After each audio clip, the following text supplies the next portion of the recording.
नेता बाबूलाल मरांडी ने कहा है कि झारखंड देश का ऐसा इकलौता राज्य है जहां सूचना आयोग तो है, पर इस आयोग में कोई आयुक्त नहीं। स्वस्थ व पारदर्शी लोकतांत्रिक व्यवस्था के दृष्टिकोण से यह अनुचित है। इससे नौकरशाहों में भ्रष्टाचार व निरंकुशता बढ़ती है। मुख्यमंत्री हेमंत सोरेन को पत्र लिखकर मरांडी ने जानना चाहा कि आखिर हाईकोर्ट में शपथ पत्र दायर करने के बाद राज्य सरकार इतनी उदासीन क्यों हो गई है।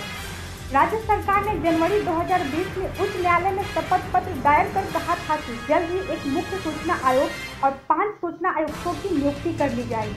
विज्ञापन निकाल सूचना आयुक्तों की नियुक्ति प्रक्रिया शुरू भी हुई, परंतु पता नहीं सरकार ने इस महत्वपूर्ण मामले को क्यों लटकाए रखा है। इस नियुक्ति में सरकार की दिलचस्पी क्यों नहीं है। यह एक प्रकार से अदालत की अवमानना है।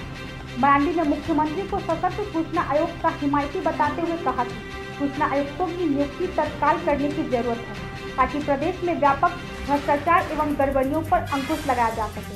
मरांडी ने कहा कि 8 मई 2020 को प्रभारी सूचना आयुक्त का कार्यकाल समाप्त हो जाने के बाद सूचना आयोग पूरी तरह आयुक्त विहीन हो गया है। ऐसे में आयोग के कर्मियों के समक्ष वेतन का संकट भी खड़ा हो गया है। जानकारी के अनुसार आयोग में लगभग 7500 से अधिक अपील लंबित है। प्रत्येक महीने करीब 500 अपील आयोग में की जाती है। महिला वाले घरों को रोशन तो करते ही हैं, बच्चों का भविष्य भी संवारते हैं।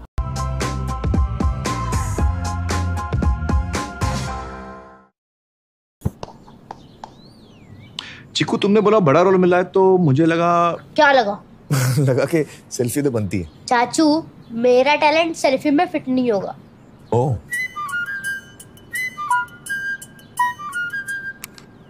सेल्फी में तो फिट हो गया, गाड़ी में फिट होगा। 105-degree super wide selfie on Vivo V19।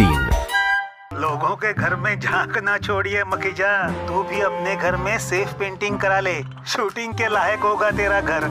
Asian paints safe painting service. Missed call दें 8050480504 पे। वाह।